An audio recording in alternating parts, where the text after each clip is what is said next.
내 영혼의 지진이. 계명대학에서는 학교로 나오라고 나를 찾고 있었다. 그러나 대학에는 미련을 두지 않기로 이미 결정한 뒤였다. 한 번 사는 인생 길에서 해답 없이 질문만 계속하는 철학에 머물러 있을 필요가 없다는 생각이 들었기 때문이다. 그러면서 무언가 어렴풋이 느꼈다. 나에게 본질을 깨닫게 되는 날이 임할 것이라는 느낌이었다. 그것이 하늘로부터 임하든 나 자신의 내면으로부터 솟아나든 아니면 세상으로부터 얻어지든 무언가 내 삶을 뜨겁게 불태울 수 있는 것이 체득될 날이 있으리라는 느낌이었다. 원효 선사는 해골의 물을 마시고 대오했고 데카르트는 병영에서 보초를 서다가 진리를 인식했으며 간디는 인도 민중의 신음소리를 듣고 자기가 죽을 자리를 찾았다. 루터는 친구가 벼락에 맞아 죽는 장면을 보고는 신에게 귀의했다. 나에게도 언젠가는 하늘이 열리는 때가 오겠지 하는 마음이 들었다. 그 때를 기다리되 도서관 안에서가 아니라 살아 움직이는 백성들의 숨결 속에서 살아가기로 다짐했다.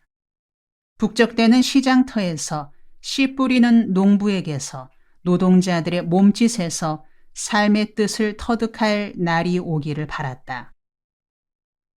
가출해서 돌아와 집에 머물고 있던 어느 날, 대학 시절에 나를 아껴주었던 미국인 구의령 선교사가 찾아와 시골 교회 전도사로 가달라는 제안을 했다. 미스터 김, 대구에서 남쪽으로 내려가면 달성군 구지면 목단이라는 마을에 목단교회가 있어요. 조그마한 시골 교회죠. 그 교회에 가서 하나님의 백성들을 섬기는 일을 해주세요. 선교사님, 고맙긴 합니다만 저 자신이 하나님을 확실히 믿는 신앙관이 서 있질 못한데 어찌 교회 일을 하겠습니까? 아니에요. 교사가 가르치면서 배우듯 전도자도 전하면서 깨우침을 받는 거예요. 미스터 김이 구원의 확신은 아직 없어도 어린 시절부터 신앙생활을 했던 바탕이 있으니 능히 그 일을 감당할 겁니다. 구 선교사의 제안에 어머니가 뛸 듯이 기뻐하셨다. 이제 평생 소원하시던 대로 내가 하나님의 종이 되는 길이 열리는가 보다 생각하셨던 것이다. 나는 선교사의 말처럼 하나님의 일을 하면서 하나님을 찾아야지 하는 마음으로 그 제안에 따르기로 했다. 1967년 여름, 나는 구의령 선교사의 지프에 세간살이를 싣고 목단교회로 갔다. 목단교회는 야트막한 언덕에 붙여 세운 자그마한 교회당이었다. 교회당 문이 열려 있었다. 짐을 내리기 전에 교회당 안으로 들어가 무릎을 꿇었다. 당신께서 이 제단에서 나를 깨닫게만 해주신다면 평생 충실한 종이 되겠습니다. 그날로 나는 월급 3,000원에 쌀 한 마를 받는 전도사가 되었다. 나는 열심히 일했다. 글자 그대로 발이 부르트고 입이 부르트도록 일했다. 교회 일보다는 주로 마을 일을 했다. 일손이 모자라는 농가마다 찾아다니며 일을 도와주었다. 마을 사람들은 처음에는 이상한 전도사가 왔다고 수군수군하더니 점차 신뢰하는 사이가 되었다. 그러나 교인들 중에는 불만을 지닌 사람들이 있었다. 새로운 전도사님은 교회 일은 안 하시고 안 믿는 사람들 농사일만 해주고 있어? 이상한 사람이야? 그래, 이 일을 해주려면 교인들 집 일이나 해줄 것이지. 예배당에도 안 나오는 사람들 일을 해줄 게 뭐람? 그러나 나는 그런 말에 아랑곳하지 않고 열심히 마을 사람들과 접촉했다. 특히 마을 젊은이들과 호흡을 맞추어 나갔다. 적은 봉급을 쪼개 배구공을 사다가 운동을 하고 젊은 남녀들로 꾸며진 연극반을 만들었다. 구약성서 에스더를 극본으로 각색하여 연출, 감독 모두 혼자서 맡아 지도했다. 마을 사랑방에서 밤늦게까지 연극 연습을 하자 주민들의 관심이 쏠려 별별 구설수가 다 돌았다. 특히 교인들의 염려가 심했다.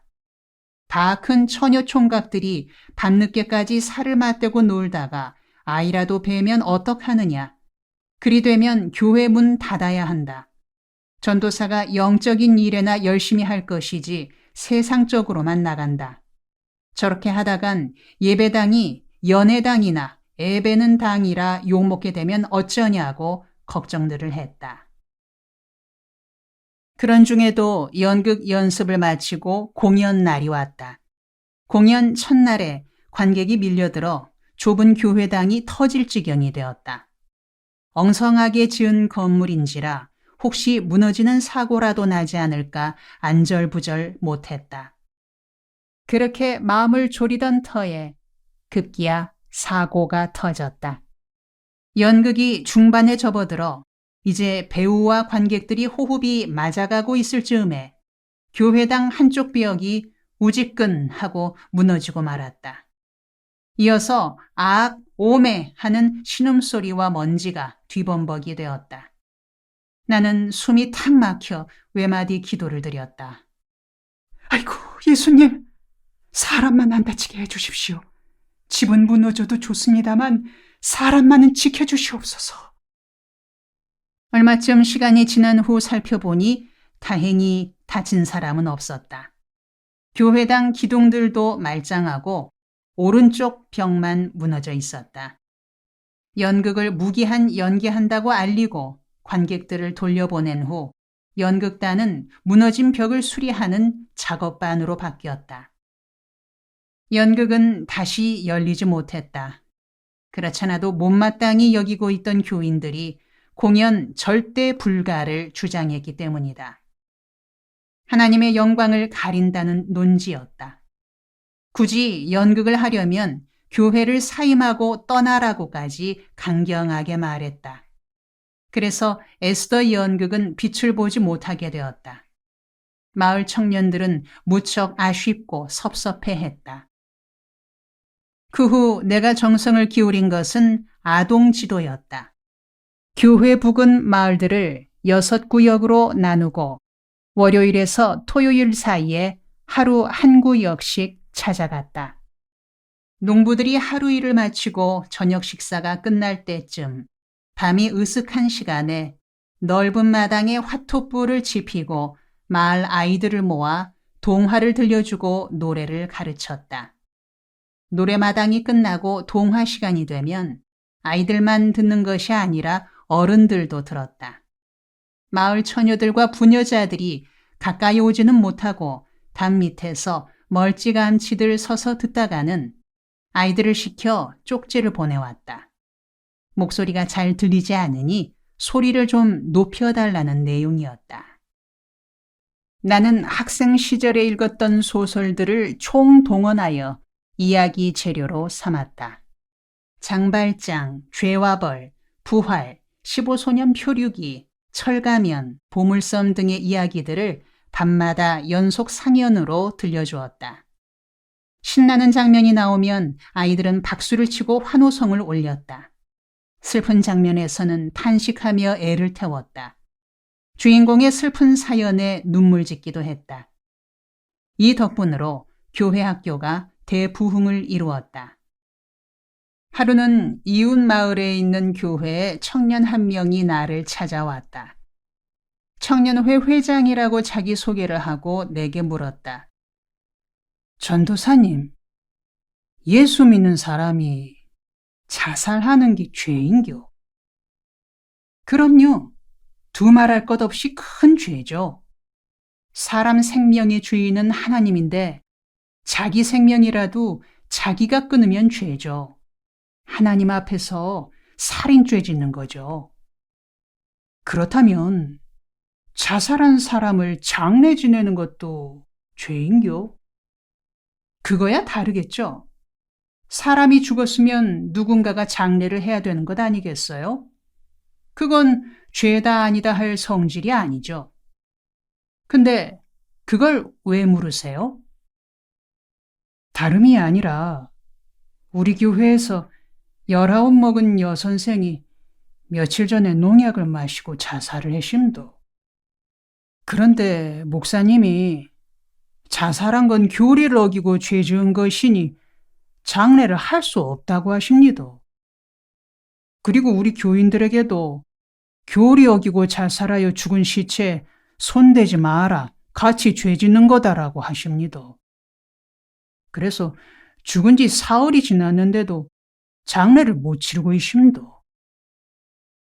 전도사님을 만나면 혹시 다른 방도가 있지 않을까 해서 찾아왔습니다. 그거 참 이해가 잘 안 가네요. 목사님은 그렇다 치고 마을 사람들은 왜 장례를 치러주지 않습니까? 시골 인심이 그렇지 않을 터인데 가족들은 없나요? 지금이 모내기철 아닙니까?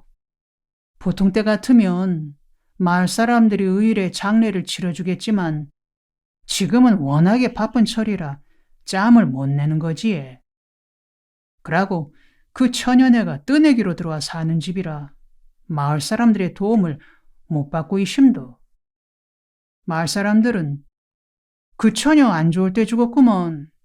예배당일 그래 잘 다녔으니 예배당서 장례 주겠지 하고 교회 미루고 있지. 그래요. 마을 사람들은 모내기 철이라 바쁘다고 교회에 미루고 교회는 교리를 어기고 죽었다고 장례를 안 해서 사흘이나 지난 시체가 그냥 있는 거구먼요. 참 딱하네요. 그 아가씨는 평소에 교회 제대로 다니던 아가씨였나요? 아까 선생이라 했는데 무슨 선생이죠? 유년주일학교 선생이었심더. 성가대 대원이었고 예. 새벽 기도까지 빠지지 않았던 교인이었심더. 그랬다면 참 이상하네요. 그렇게 모범 교인이었던 아가씨가 어떻게 자살을 했을까요? 교인이 자살하면 안 되는 줄 알았을 텐데요. 예, 사정이 있으심더. 아버지는 술주정꾼이고 예. 어머니는 10년 넘게 정신병을 앓고 있심더. 그러고 밑으로 어린 동생들이 여럿 있고 예. 술주정꾼 아버지의 정신병자 어머니, 어린 동생들 사이에서 맞달로 고생만 하다가 지쳐서 자살한 것 같심도. 듣고 보니 참 사정이 딱하구먼요. 그렇다면 내가 가서 장례를 치르죠. 그런데 나 혼자서야 되겠습니까? 교회 청년 몇이서 나를 도와주었으면 좋겠는데요. 전도사님, 우리가 돕는 건 어렵지 않습니다만 교리 어기고 죽었는데 장례 거들면 안 된다고 해서요. 그런 건 프로들이 따지는 거지 젊은 사람이 신경 쓸 일 아니죠. 나중에 내가 천국 가서 예수님이 김준홍, 너는 왜 교리 어기고 자살한 시체를 장례했냐고 꾸지람하시면 예수님, 난 교리 몰라서 했습니다. 무식하면 용감하다 했지 않습니까? 하고 대답하죠 뭐. 그리고 예수님, 교리보다 사람이 더 중요하다고 예수님이 가르치셨지 않습니까? 라고 하죠 뭐. 그때문에 천당에서 쫓겨나기야 하겠어요? 나는 청년회 회장의 안내를 받아 그 처녀의 집으로 갔다. 안방에는 눈에 초점을 잃은 여인이 멍하니 앉아 있었다. 죽은 처녀의 어머니인 듯했다. 건넌 방에는 마을 할머니 한 분이 시체 곁에 앉아 있었다. 처녀의 몸에 낡은 요 한 장이 머리에서 발치까지 덮여 있었다. 할머니께 교회에서 왔다고 여쭈었더니 반색을 하며 말했다. 아이고, 그렇잖아도 오늘쯤에 예배당에서 연락이 없으면 다른 방도를 찾아볼라던 참이요. 에이구, 불쌍한 것이 죽은 뒤에 제대로 묻히지도 못하고. 나는 할머니의 도움을 받아 염을 했다. 농약 먹고 죽으면서 피를 토했던지라 피가 턱을 타고 목으로 내려와 가슴께로 흘러들어가 있었다. 말라붙은 피 위에 파리떼가 덕지덕지 달라붙어 있었다. 파리떼를 쫓고 물수건으로 피를 닦아내고 손발도 닦고 머리를 빗질했다. 그리고 처녀의 옷장을 뒤져 그 중에서 고운 옷을 골라 갈아입혔다. 옷을 갈아입힐 때 가슴께에서 성경이 방바닥으로 굴러떨어졌다. 성경을 주워 펼쳤더니 갈피에 날과 바래고 손때 묻은 예수님 사진 한 장이 꽂혀 있었다. 나는 그녀가 농약 마시고 죽으면서도 성경을 가슴에 품고 있었다는 사실에 충격을 받았다. 성경을 가슴에 품고 죽는 그 마음으로 죽지 않고 견뎌나갔으면 언젠가 좋은 시절이 올 수도 있었을 텐데. 그녀의 얼굴을 찬찬히 내려다보며 누이 동생이라 생각했다. 가슴이 뻐근해지고 눈시울이 젖어왔다. 나는 입술을 깨물어 울음을 삼키며 옷을 갈아입힌 다음 가슴에 다시 성경책을 품어주었다. 빛바랜 예수님 사진을 고이 끼운 채. 가마니를 뜯어 들것을 만들고는 아가씨 시체를 그 위에 누였다. 교회 청년 셋의 도움을 받아 뒷산으로 올라갔다. 청년 둘을 앞세우고 나와 다른 한 명은 뒤에서 들었다. 손에는 괭이와 삽을 들었다. 시체는 생각보다 무거웠다. 사람이 죽으면 평소보다 무거워지는가 생각하며 산비탈을 올라갔다. 앞에 선 청년들은 산길에 익숙하고 힘이 좋아 거푼거푼 올라가는데 나는 힘에 부쳤다. 이 사람들아, 좀 천천히들 가세나. 나는 숨찬 목소리로 말하며 뒤를 따르다 그만 비탈길에 미끄러지고 말았다. 미끄러질 때 손에 잡았던 들것을 놓치고 말았다. 그 겨울에 시체가 들것에서 떨어져 비탈길로 대굴대굴 굴러내려갔다. 나는 낭패스러운 얼굴로 굴러내려가는 시체를 보고 어어하며 할 말을 잃었다. 어지간히 복도 없는 아가씨라 생각했다. 살아생전에 그렇게 고생만 하다가 죽어서 장례도 치르지 못하다가 겨우 가마니에 얹혀 산으로 가는데 그나마 이 시원찮은 사람을 만나 산비탈을 구르게 되었으니 미안하기 이를 데 없었다. 그렇게 구르던 시체가 소나무 등걸에 걸려 멈췄다. 나는 내려가 시체를 품에 안고 아가씨 영혼이 들으라는 듯이 말했다. 아가씨 미안해요. 시체나마 제대로 편하게 못 해줘서 정말 미안해. 땅에서는 고생만 하다 죽었어도 하늘에서는 편히 지내세요. 산비탈을 구르게 해서 정말 미안해요. 나는 아가씨의 이마에 쏟아져 내린 머리칼을 손으로 쓸어 올려주며 산 사람에게 하듯 말했다. 그리고 시체를 품에 안은 채 산을 올라가 따뜻한 양지에 구덩이를 파고 묻어주었다. 아이나 미혼자의 무덤은 평토장을 한다는 말이 생각나 조그마한 무덤을 만들어 주었다. 소나무를 베어 십자가를 만들고는 무덤 앞에 세워주었다. 산에서 내려오기 전에 청년들에게 말했다. 이 사람들아, 우리 기도하고 내려가세. 우리 넷은 선체로 손을 잡고 기도했다. 예수님, 이 아가씨 천국 들어가게 해주십시오. 우리가 교회에서 배운 바로는 자살에 죽으면 천국에 들어가지 못한다고 했습니다. 그렇지만 예수님, 예외가 없겠습니까? 이 아가씨 너무나 불쌍합니다. 비록 자살은 했지만 농약을 마시면서도 가슴에 성경책을 품었던 마음을 살피시고 천국에 들여보내 주십시오. 저희가 천국 가서 이 아가씨 만나게 해 주시옵소서. 내가 떠듬떠듬 그렇게 기도하자 젊은이들은 울음을 터뜨렸다. 처음에는 흐느끼던 청년들이 나중에는 그만 땅바닥에 주저앉아 아가씨 이름을 부르며 펑펑 울었다. 그렇게 힘들었으면 예배당에서 말이라도 하지.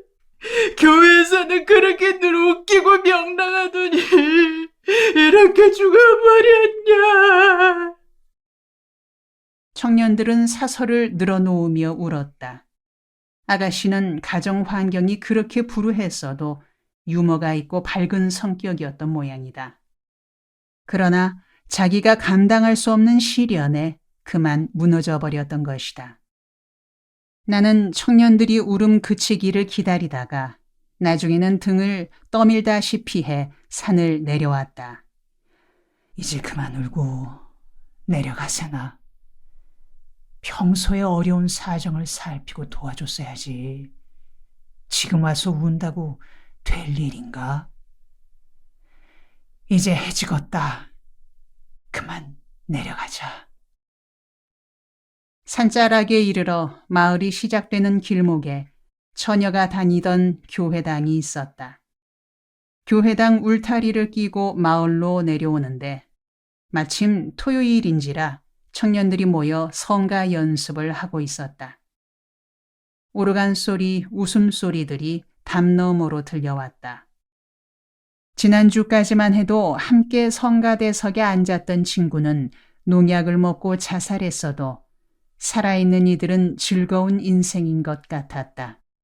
그냥 웃고 떠드는 소리가 요란하였다. 나는 교리를 중요시하고 인간의 아픔을 외면하는 교회는 그릇된 교회라 생각했다. 예수는 상한 마음들을 고치러 왔다고 말씀하셨으나 예수가 세운 교회는 건강한 자들과 나무랄 데 없는 사람들의 교회가 되고 말았다. 예수는 상한 마음들이 살아가고 있는 예배당 울타리 밖에만 머물러 있고 예배당 안에는 아쉬울 것 없는 잘난 사람들만 모여 있다고 생각했다. 나는 마을 한가운데에 있는 처녀의 집을 지나치다 발길을 돌려 집에 들어갔다. 어디에 묻었다고 알려주는 것이 좋을 것 같아서였다. 마당에 들어서니 그녀의 아버지인 듯한 사람이 술에 만취되어 멍석 위에서 노랫가락을 흥얼거리고 있었다. 큰 대자로 누워서는 노들강변 뱃사공을 부르고 있는 모습을 보니 열이 받치고 미운 생각이 밀려들었다. 아이고, 저런 인생은 귀신도 안 물어가나. 생때 같은 딸은 죽어 묻혔는데 애비가 돼서 저렇게 술독에 빠져만 있으니. 그런 사람에게 딸을 어디에 묻었다고 말해주어야 알아듣지도 못할 것 같았다. 그녀의 어머니는 안방문을 열어둔 채 먼 산을 바라다보고 있었다. 비록 정신병에 걸린 어머니일지라도 딸을 어디에 묻었다고는 일러주는 것이 도리일 듯했다. 아주머니, 따님을 산골짜기 양지 바른 곳에 묻었습니다. 정신이 들면 찾아가 보시라요. 소나무로 십자가를 만들어 세워두었으니 찾기 쉬울 거예요. 문 앞에 다가가 일러주고 돌아서려는데 그녀의 어머니가 내게 가까이 오라고 손짓을 했다. 나는 그쪽으로 다가가면서 물었다. 아주머니, 내게 하실 말이 있으신가요? 그녀의 어머니는 아무 말 없이 돗자리 한쪽 귀퉁이를 들쳐 무언가를 끄집어내더니 내게 주며 말했다. 선생님, 고맙습니다. 내 딸 묻어줘서 고맙습니다. 이걸로 가시다가 사이다라도 한 병 사 잡수시라요. 받아보니 꼬깃꼬깃 접힌 채 색깔까지 변해버린 낡은 100원권 지폐 한 장이었다. 나는 그 돈을 받으며 처녀 어머니의 두 눈을 살폈다. 고달픈 인생살이에 쌓인 슬픔이 가득 괴어 있는 듯 너무나 서럽고 슬픈 눈동자였다. 나는 가슴이 찡해 할 말을 잃은 채 실룩거리는 입술을 이빨로 깨물며 돌아섰다. 아무것도 모른 척하고 있었을 뿐이지 실은 다 알고 있었던 것이다. 딸이 견디다 못해 죽은 것, 시체가 썩어가는데 아무도 장례를 치러주지 않는 것, 이웃교회 전도사가 와서 장례를 치러주는 것을 다 알고도 모르는 척했을 따름이었다. 그런 마음이 헤아려지자 슬픔이 북받쳤다. 서재에 들어가 그 어머니에게서 받은 돈을 성경 위에 올려놓고 울었다. 그 어머니가 겪고 있는 아픔의 깊이를 생각하니 하염없이 눈물이 나왔다. 다음 날에는 발바닥이 아프고 부어올랐다. 아마 시체의 무게가 상당했던 것 같았다. 농한기가 되자 할 일이 없어진 마을 청년들은 초당방에 모여 도박을 하거나 도박 끝에 툭하면 싸움질을 해 마을 분위기가 흐려지곤 했다. 나는 그런 분위기에서 벗어나 건전하고 생산적인 방향으로 이끌 수 없을까 고심했다. 밤이 이슥한 시간에 건빵 몇 봉지를 사들고 초당방으로 찾아갔다. 이미 벌어지고 있는 화투판에 내가 끼어들면 청년들은 판돈을 담배 밑에 숨기고 담배치기로 판을 바꾼다. 나는 청년들에게 건빵 한 봉지씩을 돌리고는 담배치기에서 건빵 따먹기로 놀이를 바꾸었다. 그러는 동안 이런저런 이야기를 나누다가는 이웃마을 청년들과 배구 시합이나 노래자랑, 윷놀이 대회를 열자는 제안을 했다. 젊은 나이에 허구한 날 화투장을 뒤척이는 것이 꼴 사나운 일 아니냐. 청년들이 나서서 마을 분위기를 바꿔보자고 설득했다. 청년들은 처음에는 우리 주제에 그런 일을 할 수 있겠느냐며 엄두를 내지 못하다가 거듭 설득하자 점차 관심을 기울이더니 얼마 후 화투놀이를 중단하고 그 일을 실천에 옮기기로 했다. 설왕설래하다가 추진위원회를 구성해 일을 맡게 했다. 처음 하는 행사가 성공적으로 치러지자 청년들은 자신감을 갖고 그 다음부터 한결 쉬워진 행사가 두세 번 성공하자 마을 어른들로부터 칭찬이 자자했다. 청년들은 이제 내가 무엇을 제안하기도 전에 스스로 좋은 일거리를 찾기 시작했다. 그런 식으로 마을 분위기가 조금씩 좋아져 갈 즈음에 문제가 생겼다. 문제는 교인들에게서 일어났다. 교인들 중에서 전도사가 마을 청년들과 어울려 화투놀이를 한다고 시비를 걸었던 것이다. 어떻게 성직자가 마을 사람들과 화투장을 들고 담배치기 노름판을 벌일 수 있느냐는 항의가 거세게 일어났다. 보수주의 신앙의 고정관념에 젖어 있는 교인들인지라 나와 같은 식의 선교 방식을 받아들이기가 쉽지 않았던 것이다. 어느 날 잠자리에서 인기척을 느끼고 일어나니 머리맡에 마을 처녀가 다소곳이 앉아 있었다. 집에서 반대하는데도 교회에 열심히 출석하던 아가씨였다. 내가 일어나 앉자 찹쌀떡 한 장 반을 가져왔으니 잡수시라고 떠듬떠듬 말했다. 창밖에는 달빛이 밝았다. 밤늦은 시간에 혼자 내 방에 들어오시면 안 됩니다. 떡은 잘 먹겠으니 거기 두고 돌아가 주세요. 남들이 알면 큰 오해를 하게 됩니다. 오는 길에 아무도 본 사람이 없으니 안심하세요. 저는 전도사님만 믿으니 전도사님 처분대로 하세요.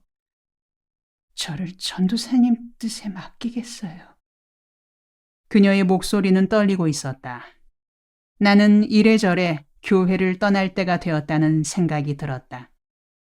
마침 대구 청산교회에서 교육 전도사로 오라는 전갈이 와 있었던 때였다. 나는 목단 교회를 사임하고 대구로 옮겨갔다. 목단 마을을 떠나던 날은 교인들뿐만 아니라 온 마을 사람들이 모여 환송해 주었다. 모인 사람들 중에 절반은 울고 있었다. 그렇게 해서 나의 목회 아닌 목회는 끝이 났다. 일생 동안 잊을 수 없는 값진 경험이었다.